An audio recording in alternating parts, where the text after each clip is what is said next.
So now we're going to look at frame-by-frame animations in the paint mode. This is something that's unique to paint mode. There's no frame-by-frame animating in Sculpt. Just gonna grab my nice medium molecule pink, and we're gonna do a really simple butterfly with a couple of triangles for wings. At this point, it would probably be a good idea to go ahead and turn on the mirror.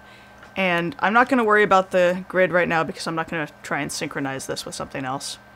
So I'll just make a couple of, oops, except one thing.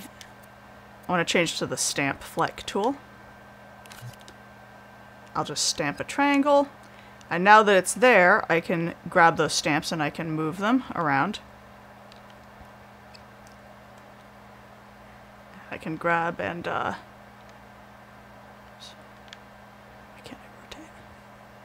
go. You can rotate them, and the mirror, you see the mirror kind of moving around with them because these are the only stamps in the scene.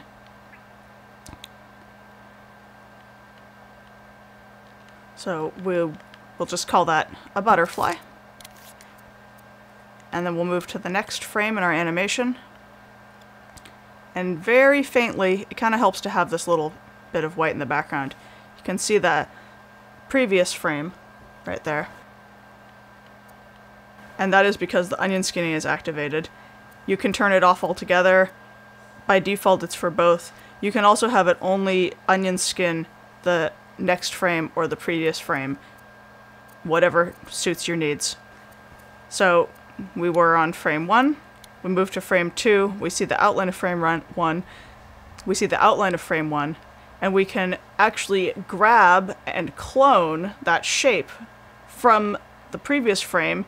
You could do it with the tools, or I'm just going to use the shortcut of L1 and R2.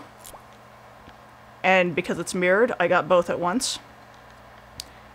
The wings were up before, so I'm going to, oops, I actually edited the previous frame there, and that can happen with the onion skinning.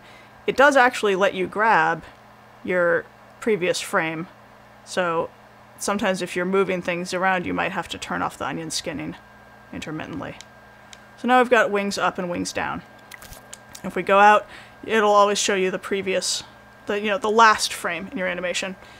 And if we play, then there's the flapping butterfly wings. And now if we go and scope back in, by default it stops at the last frame in the animation. I'm going to go back to 1, and I'm going to say that just for the sake of demonstration, I'm going to add a frame. So now we have frame 2 has become frame 3. We have a blank frame at number 2. And I'm going to turn the onion skinning back on. Oh, it is on. So I'm just going to put some dots out to the side on frame 2. And then I'm going to advance and add another frame here on frame 4. When you're at the end of your animation, if you just click next, it adds a frame automatically. And then on this extra frame, we'll have squares pop up here. And now if we play the animation, so we'll have this silly little animation going. So that's the basics of doing frame-by-frame animation, and of course you can get really complex with it.